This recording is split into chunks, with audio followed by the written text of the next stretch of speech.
Welcome to everyone. I should tell you, Dr. Phillips is just elected president-elect of Phi Kappa Phi, and so he is juggling that Zoom meeting with our meeting here today. So that's why he's a little late. And I don't know if we have anyone else coming or not, but we got a pretty full house. Make sure if you want one that you get a mug. And all the things there in front of you. I'm not a particular fan of PowerPoints, I'll just let you know that. But I'll try not to read it to you. You will have a copy there that you can look at.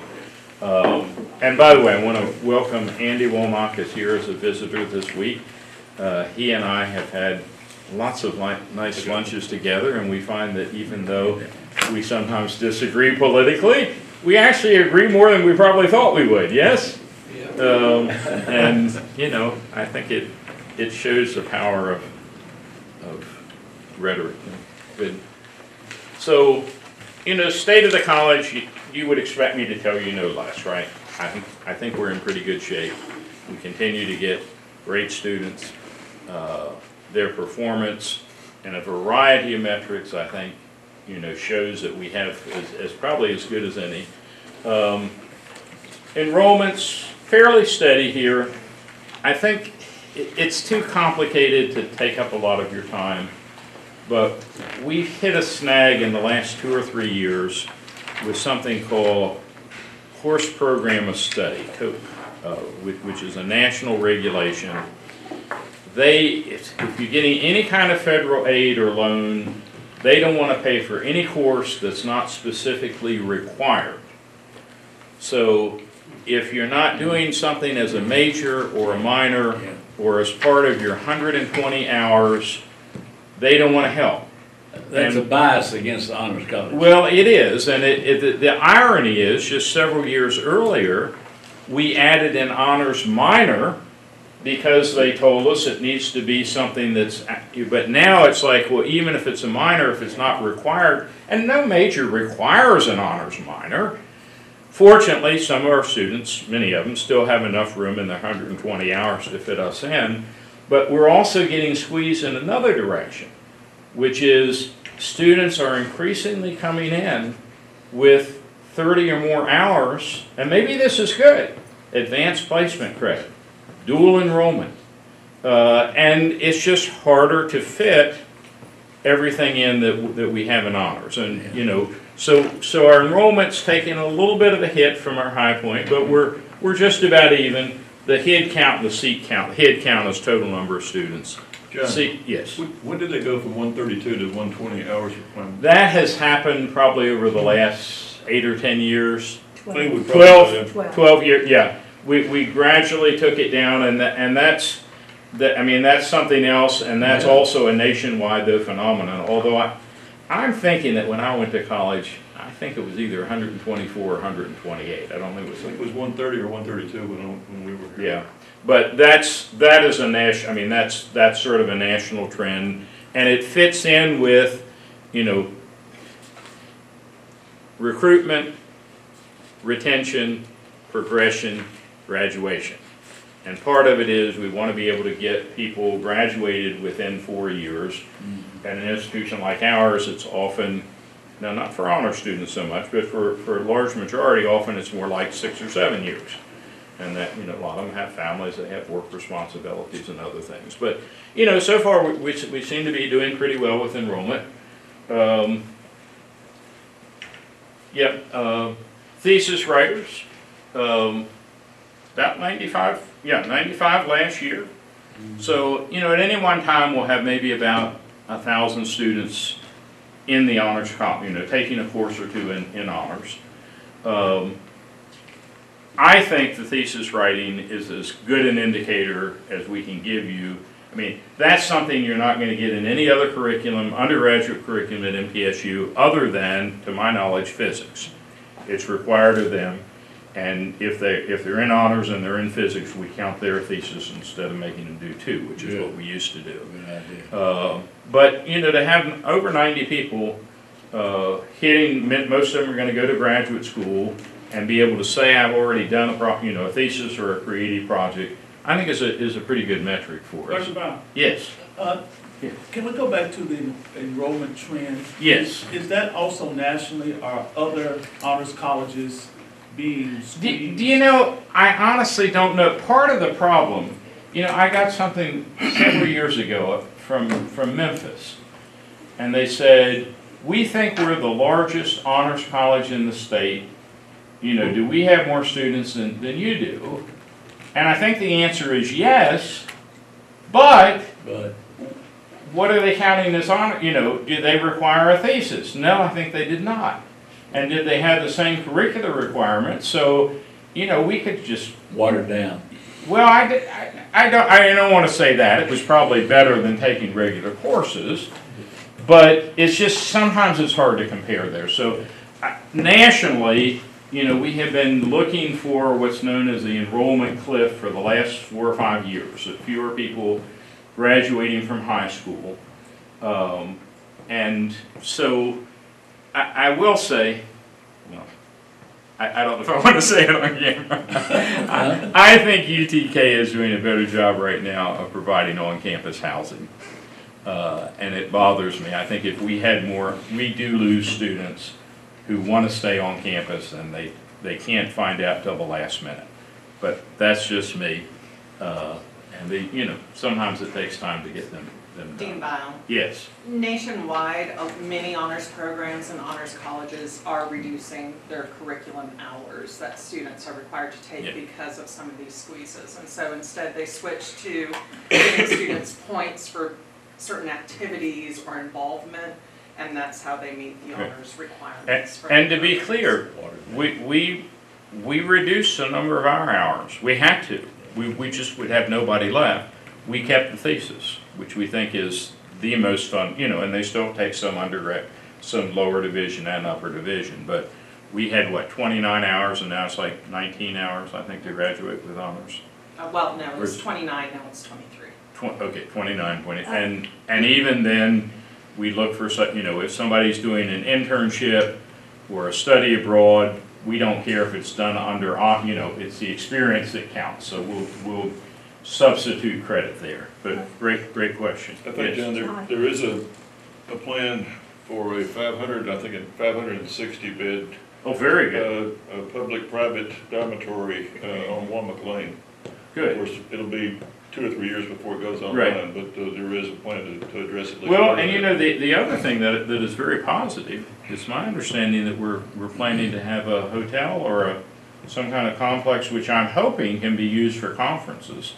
I went to a wonderful conference at University of Georgia a couple years ago, and everything was on site, restaurants, conference rooms for presentations, so I think that'll be, yes, They had a question.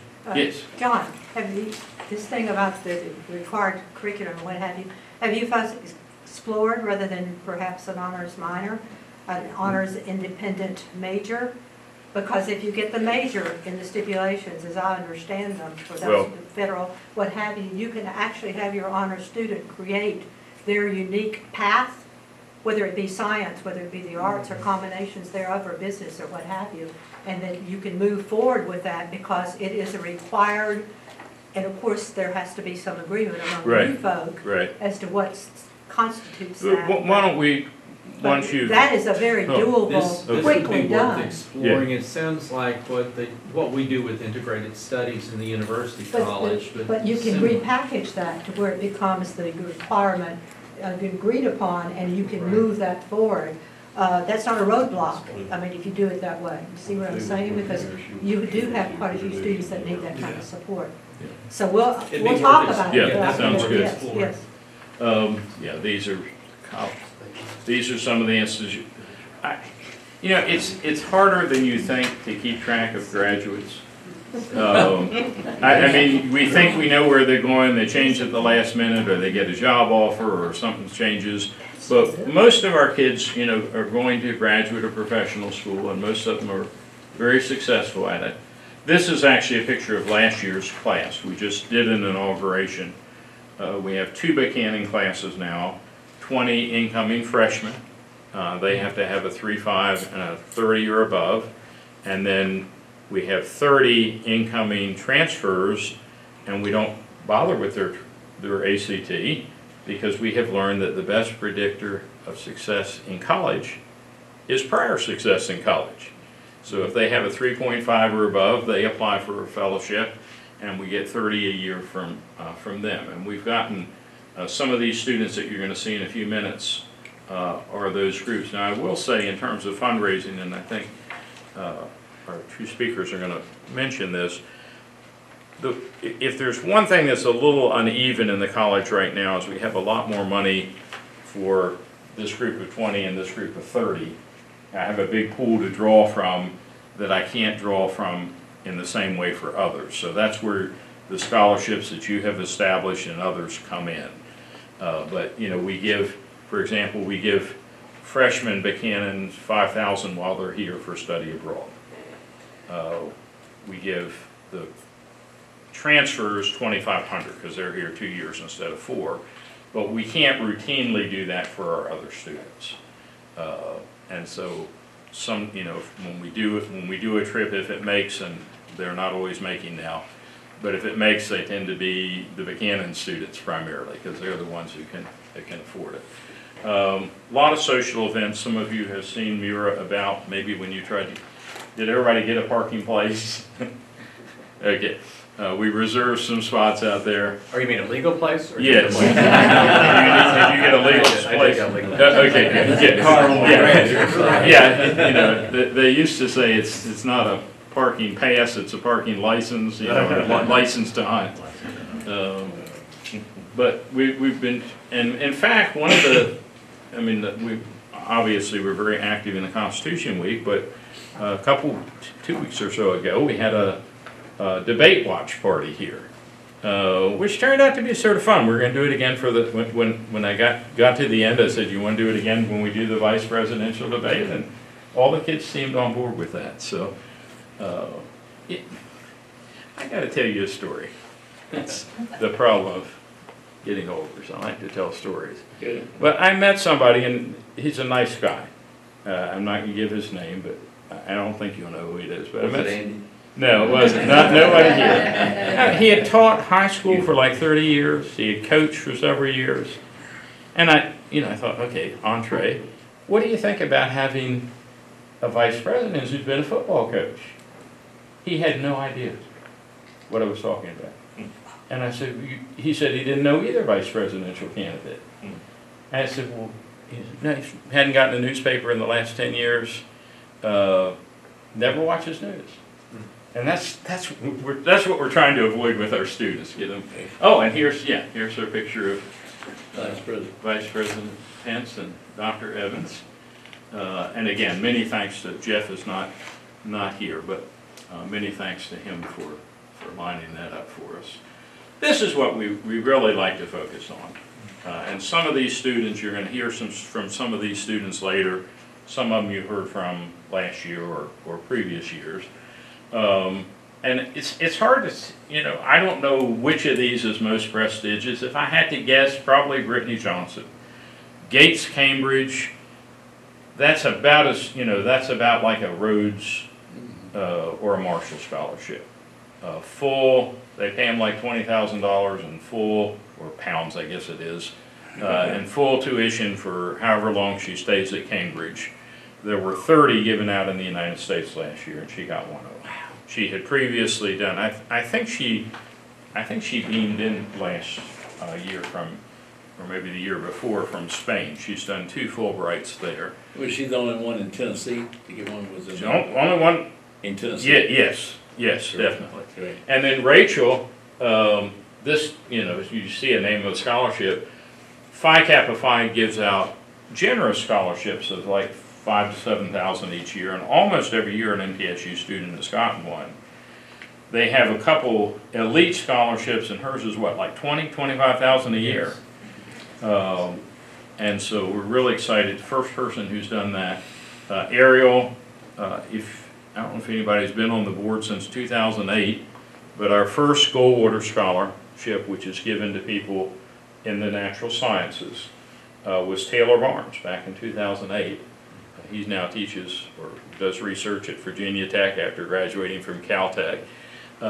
Ariel, her freshman year, got an REU. REU is a research experience at another university during the summer. They pay them and then work on a research project. And last summer she did an internship at Oak Ridge. And this summer we've got a couple of different projects that she's working toward. But they're all prestigious scholarships. And then we have not had as much luck with Fulbrights in the last year or two. It's gotten more competitive, but we got one for work in the summer, and then Rebecca, Laura's daughter, we have very good success, and Shelley, you know about this, the JET program, which is, I don't know what it stands for, but basically it's Americans who graduate and then teach for 1 to 5 years in Japan. And I believe she's finished her 4th or 5th year, and now has a full scholarship there to continue work on it. What is your competition in Fulbright? Who's? Well, getting anybody those? in the country, I mean, Oh, okay. yeah, I mean, Not MTSU, not within the MTSU. no, right, I mean, it's just a Okay. very competitive Okay. scholarship.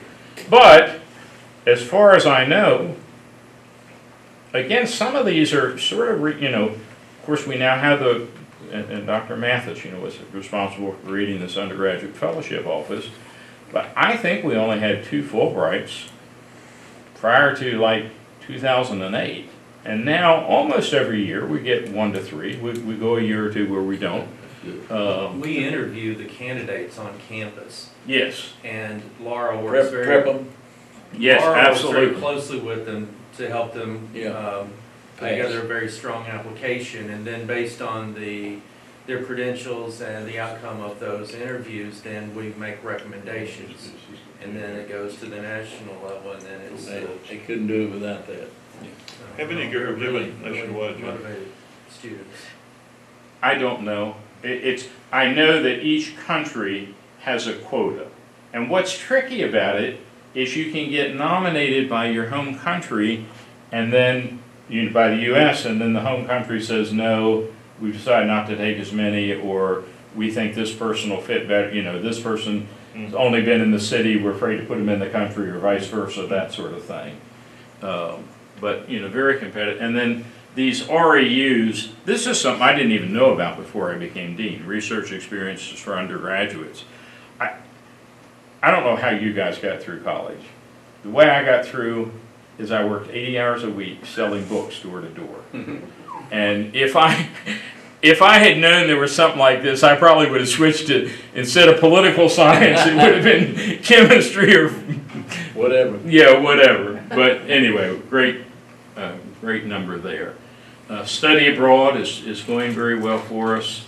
And every year, I think almost every year now since, the last 5 or 10, we've almost every year gotten a Hero Love Award, which is a statewide award for a student for public service that they've done. And this is one of the things we like about the Buchanan applications is, yes, they gotta have the minimum grade, and they gotta have a high ACT score, but we wanna know, do they have an international vision? We wanna know, how have they served others? And it can be church, it can be school, it can be community. We want people that are engaged, and it makes sense, right? We're giving them money, we're helping them come here, and we're doing it in part because we want to better the overall atmosphere of the school. So we're really proud of that. And then you'll see the DAAD rise. That's also a major donate. It's Deutsche. What's the names in red? They're the ones. Yeah, if you see a picture, the Oh, pictures I are. see, Yes, I see. that's we can't put the pictures on each Oh. ones of each of them. And then, we're going to have a year where this doesn't always happen, but I think just about every major award this year went to university-wide award went to an honor student. Presidents, provost, Wow. community service, Non-traditional student, Robert LaLance is overcoming obstacles, undergraduate student of the year, LGBT advocate, intercultural, got all kinds of. And then we continue, I'm sure you know, with a lecture series. Dr. Phillips is in charge of that. Dr. Evans has led the one this semester on democracy. And for better or worse, I'm one of the speakers a little bit later in the semester, and I'm finding out that I bit off a little more than I thought, but it's going to be fun. Visiting artists is something we do every spring. This is a mother, actually, of one of our former students here who did a good job. Lee, I believe you were helpful in helping create the Institute for Leadership Excellence, and I'm proud to report that I've been dean since 2008, and we've had one every year since I've been dean. And they've been highly successful. Usually they're done in this room. They have a very, very intensive week. And I noticed that the new dean over there, Dr. Heems, is expanding their vision of MTSU as a place to teach leadership. We just had this in the last dean's meeting. They have ministerial leadership, leadership in, beginning industries and all the other, and it looks very, very promising. We help sponsor 2 of the leading honor societies in the United States, Phi Kappa Phi and Omicron Delta Kappa. They are going pretty well. And these are mostly from monies that we've received from you guys. Some of it I guess also comes from the Buchanan funds there, but these are some of the kind of things that we have been supporting. And Don, you're sponsored one of the Centennial Scholarships. We've had good success with that as well. And then these are, and I'm sorry I don't have pictures for all of these, we just couldn't do it and keep the thing down, but these are awards, some of them with your names on them, of students. We have an award ceremony every April. And it does make a difference. And generally we try, I hope if you gave an award, you had a letter from a student, and I know I did, thanking me for it, and that is meaningful that they do that.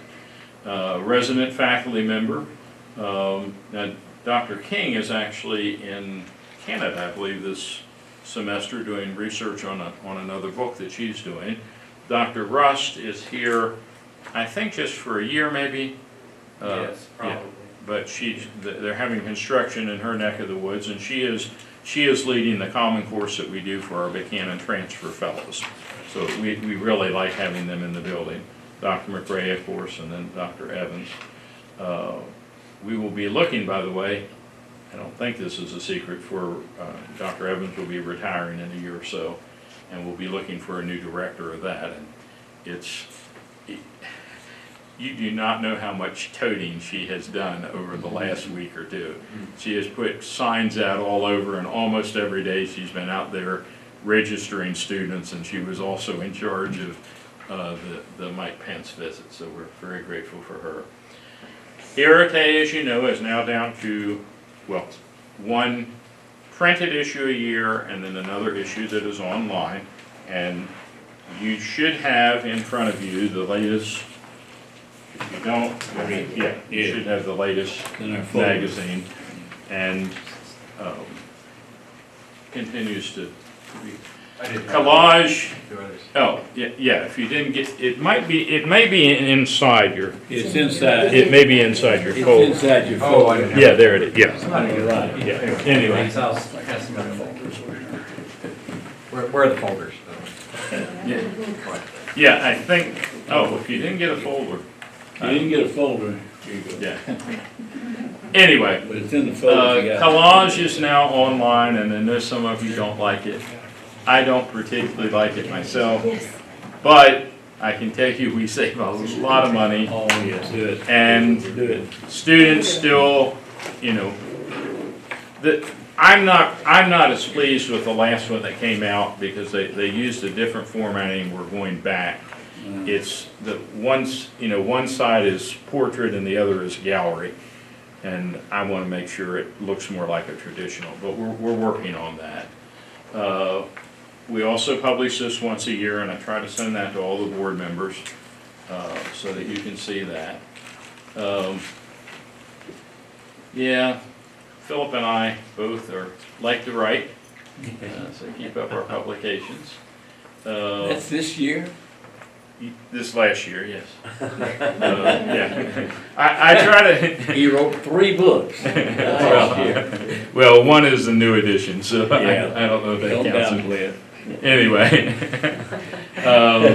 and I think, did Dr. Abacher, was she doctor last year at this time? I was. Oh, okay, this time, you but had I just wasn't gotten in her. so. Yeah, just gotten her degree, and Mira is the one who basically set up things for today, and I certainly need to thank Wendy as the primary one who put this PowerPoint together. Dr. Abacher, you have what I think looks sort of like a Mona Lisa smile there. I've looked at that many times and thought, if I were just Leonardo da Vinci, you would be immortalized. Let's see. And these are, I know most of you just consistently give us money for general fund, and that's great. These are some sort of special kind of things, and I think Mark and Katie will talk a little bit more about that. But some of the things that we use right now, name scholars, it's $25,000 to endow a scholarship. I know the Bells have, the Midgets have, Witherspoons have, Martins have, Judy has. And others who are not here today, but they do make a difference, and particularly when it comes to somebody who wants to do a study abroad, or an internship, or go to a conference. It's very helpful. And then these are all the staff. I think you had met them all. Vera is our latest hire, and I'm surprised she's not. She outdid me here. She walked around the building. How many days did you have your crown on? Or, Probably 3. okay, so she is, Crown. tell us your title. America's Civic Miss. America's Civic Miss. Yes. And so I was feeling a little puny when I saw, this huge crown, and I realized that I had been given a stovetop hat when I visited Lincoln Memorial University, so I had my picture somewhere taken with her crown and me with my stovetop hat. So we like to have fun in the Honors College, but we are proud of all our staff. And I think we have some on the agenda till 10, so I always like to leave a little bit of time,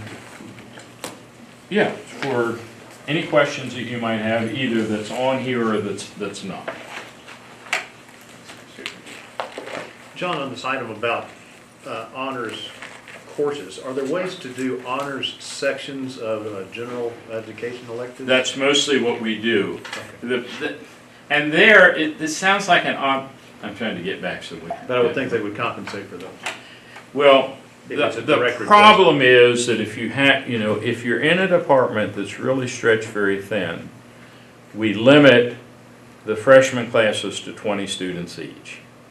And so if they have a need for a class of 80, they're more likely to put that in than they are one for 20. Now, the argument I always make, and I think it's a good one, is, these are your creme de la creme students. If you want to recruit majors, if you get them as freshmen, introductory courses, you're more likely to keep them. And most do a pretty good job with that. But some of them are just, resources are spread thin. But most of the classes that the honor students take are in fact your general education courses, and then of course the thesis if they stick with us, and then often an interdisciplinary seminar, and that may often be a study abroad or an internship or something like that. In the lecture series. Well, we have a 1-hour lecture series, and that's, and there is, I think it's in mass media, is it that we raised the cap to 25 for students. Aerospace, we did.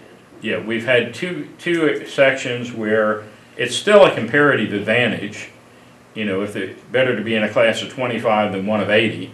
So when they said, we got to have at least 25 students, we can deal with that. And there's no, to my knowledge, there's no national standard on it, other than we do like to sell ourselves as, more interactive, more personal attention, and you obviously get them in smaller classes.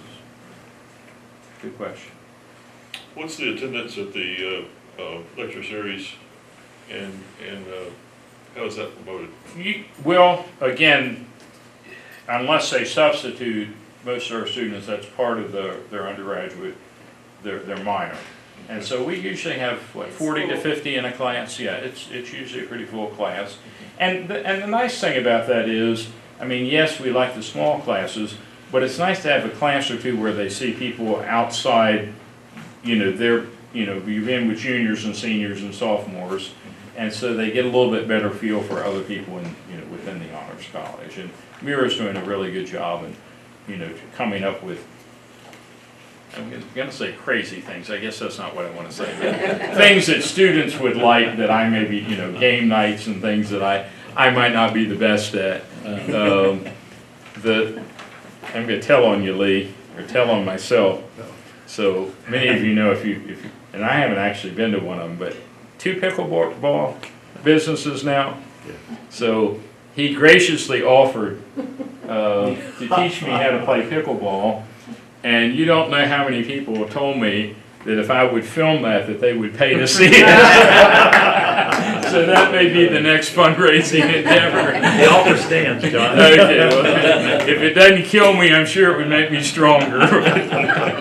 We will see. Make more money if you did. Yeah. And we are, by the way, if you come to the football game tomorrow afternoon, if you don't know that, it's been switched from evening to 3 o'clock. We will get our 2 minutes or 50, I don't know how long. We're running out on the field at the second timeout during the first quarter. And I have one objective, because now don't tell on me, okay?